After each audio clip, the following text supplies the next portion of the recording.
Hello everyone. अब हम अगत तंत्र के 5 वीडियो देख चुके हैं। तो अगत तंत्र की सीरीज़ में अब हम हमारा 6th वीडियो जो कि है स्थावर विष के बारे में जो भी वर्णन दिया गया है उसे देखते हैं।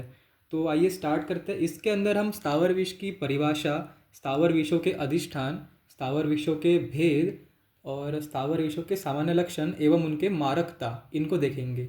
और इसके बाद वाले वीडियो में हम स्थावर विषयों के सामान्य वेगानुसार लक्षण तथा उनकी सामान्य चिकित्सा इनको देखेंगे। तो हम इसमें 2 पार्ट्स बनाएंगे इस वीडियो के। तो आप दोनों पार्ट्स देखना ज़रूरी है क्योंकि आपका इसमें एटलीस्ट 10 मार्क का एक पूरा क्वेश्चन आता है, 10 से 15 मार्क का क्वेश्चन आता है। तो पूरा स्थावर विष का आपका एक टॉपिक क्लियर हो जाएगा 15-15 मिनट की वीडियोज़ में।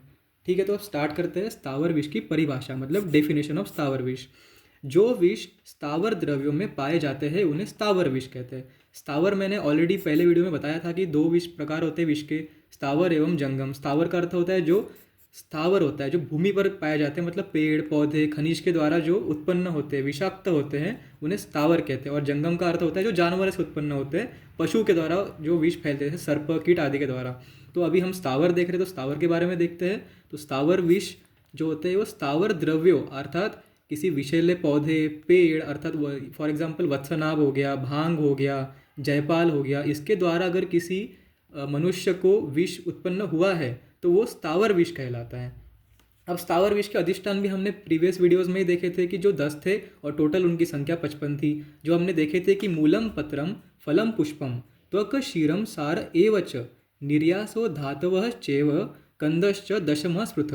अर्थात मूल, पत्र, फल, पुष्प, त्वक, क्षीर, सार, निर्यास और कंद, ये 10 प्रकार के अधिष्ठान बताए हैं। टोटल इनकी संख्या 55 है। तो आप अगर चाहते हैं कि ये पूर्णतः आपको एक्सप्लेन करना है तो आप प्रीवियस वीडियो में देख सकते हो, प्रॉपरली मैंने उसमें वीडियो एक्सप्लेन किया है। तो अधिष्ठान के बाद हम देखते हैं स्थावर विषयों के भेद। तो स्थावर विषयों के 2 भेद मेनली बताए हैं, विष और उपविष। विषयों की संख्या 9 बताई है और उपविषयों की संख्या 11 बताई है। तो विष का अर्थ होता है कि जो मेनली मतलब पूरी मारक कार्यभूमि वाले होते हैं, जो किसी भी मनुष्य के अंदर प्रवेश करते ही तुरंत उसकी मृत्यु हो जाएगी, उसे विष कहते हैं। और उपविष उसे कहते हैं जो विष के समान हो लेकिन विष के सारे गुण नहीं होकर उसमें विष के कंपैरिजन में थोड़े कम गुण हो, मतलब इसीलिए वो उपविष के अंदर आया जाता है। तो विष के द्वारा तो कन्फर्म मृत्यु होगी ही, परंतु उपविष में कम गुणों की उत्पत्ति होने के कारण वो थोड़ा कम मारक होगा, लेकिन वो भी मारक होगा लेकिन इतना नहीं कि जितना विष होता है। तो अब हम विष के कितने भेद रस तरंगिनी में एक्सप्लेन किए हैं वो देखते हैं। हालाहल कालकूट शुंगकश्च प्रदीपनः सौराष्ट्रिको ब्रह्मपुत्रो हारित्र सक्तुकः तथा वत्सनाभ इति गेयो विषभेदा अमीनव रसे रसायन आद्रो च वत्सनाभ प्रशस्यते। यह रस तरंगिनी का श्लोक है। तो टोटल इनकी संख्या मैंने श्लोक में बताई, उसके अकॉर्डिंग हम नाम देखते हैं कि 9 प्रकार के नाम होते हैं, इनके 9 प्रकार के विष होते हैं। अर्थात कि हालाहल, कालकूट, श्रृंगक, प्रदीपन, सौराष्ट्रिक, ब्रह्मपुत्र, हारिद्रा, सक्तुकस और वत्सनाभ। जो मैंने 9 नाम बताया, इसमें से जो वत्सनाभ है अभी आज की तारीख में, आज के समय में सिर्फ वत्सनाभ ही बचा हुआ है। बाकी जो 8 विष है वो पूरी तरह से विलुप्त हो गया था, अर्थात डिस्ट्रॉय हो चुके हैं, अब हमें देखने को नहीं मिलते। तो अभी वत्सनाभ बचा हुआ है, इसलिए इसे सर्वोत्तम विष कहा गया है। वत्सनाभ जो है वो सर्वोत्तम विष है। ये 1 मार्क का MCQ भी आ सकता है आपको, तो इसे याद रखिएगा। अब हम देखते हैं उपविष। उपविषों की संख्या मैंने पहले बताया कि 11 होती है। उपविष के श्लोक को देखते हुए इसके भी रस तरंगिनी में ही वर्णन किया है कि विष तिंदुक बीजम च त्वअहिफेनं च रेचकम धतुर्बीजम विजया गुंजा भल्लातक कहावय अर्कशीरम स्नुहिशीरम लांगली करवीरकम समाख्यातो गनो अयम तु बुद्धेर उपविशा विधः। इसका अर्थ यह है कि इसमें भी हमें 11 विष देखने हैं। पहला है विष्तिंदुक, दूसरा अहिफेन, तीसरा रेचक। जो रेचक है, रेचक का अर्थ होता है जमाल गोटा, मतलब जयपाल। अगर आयुर्वेद में देखें तो उसे जयपाल कहते हैं। इसका बॉटनिकल नेम क्रोटोन डिग्लियम होता है। तो रेचक से आपको जयपाल याद रखना है। उसके बाद आ गया धतूरा के बीज हो गए। उसके बाद जो विजया है, विजया का अर्थ होता है भांग, जो भंगा कहते हैं इसे। तो आप डीजी पढ़ के आए ही होंगे या फिर डीजी पढ़ रहे होंगे अगर आप सेकंड प्रॉफ में हैं। तो विजया का आपको सिनोनिम याद रखना है कि इसे भंगा कहते हैं या फिर भांग कहते हैं।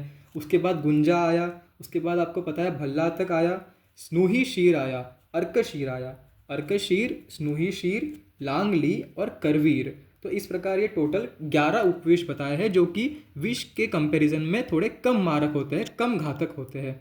अब हम देखते हैं स्थावर विषों के सामान्य लक्षण क्या होते हैं।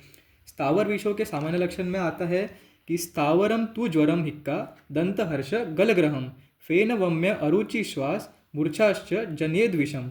तो सबसे इंपॉर्टेंट ये श्लोक मैक्सिमम टाइम 2 मार्क्स में पूछा जाता है, और अगर 10 मार्क में भी आया, अगर आपको पूरा एक स्थावर विष के बारे में वर्णन बताइए, तो आपको इसमें श्लोक लिखना बहुत इंपॉर्टेंट है। आपके बहुत अच्छे से पूरे 2 मार्क्स के 2 मार्क्स आपको मिल जाएंगे।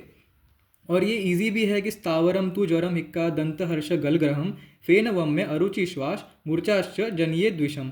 तो अगर आपको कोई भी क्वेश्चन आए जो स्थावर विष से रिलेटेड हो, तो आप उसमें ये विष का श्लोक लिख सकते हो जो सामान्य लक्षण का श्लोक है। तो आपको बट ऑब्वियस आपको कुछ आ भी नहीं रहा होगा, किसी क्वेश्चन का आंसर प्रॉपरली आपको पता भी नहीं होगा, लेकिन अगर आप ये श्लोक और उसकी हिंदी लिख के आ जाए तो आपको कम से कम 5 में से 2 मार्क्स तो आराम से मिल ही जाएंगे। तो आपको ये श्लोक याद करना बहुत इंपॉर्टेंट है। अब श्लोक के अकॉर्डिंग जो लक्षण है उसे हम हिंदी में देखते हैं, जो कि है ज्वर हो गया, शरीर में ज्वर उत्पन्न होगा, रोगी को हिक्का आएगी। रोगी का अर्थ होता है जो विषाक्त व्यक्ति है, जिसको विष दिया गया है, जो विष से ग्रस्त हो गया है। उसके दंत में हर्ष होगा, अर्थात सेंसिटिविटी ऑफ टूथ। गल ग्रह होगा, मतलब गला उसका अकड़ जाएगा, लॉक हो जाएगा, जॉ लॉक हो जाएगी। मुख से फेन आएगा, मतलब वमन जो कहते हैं, वमन नहीं कह सकते इसे, हम कह सकते हैं कि जैसे किसी ने विष पी लिया है तो आपने मूवीज़ में देखा होगा कि उसके मुंह से झाग निकलता है सफ़ेद कलर का, तो वही सेम लक्षण वमन वही हो गया, मुख से फेन आना, उसी वमन कह सकते हैं हम। अरुचि होगी।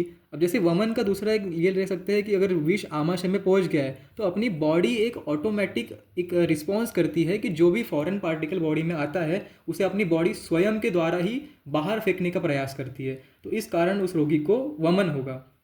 लेकिन वो वमन इतनी तीव्र गति में या फिर तीव्र मात्रा में होगा, 4 5 6 बार होगा, तो रोगी बहुत ज़्यादा थक जाएगा, क्लांत हो जाएगा, मूर्छित हो जाएगा।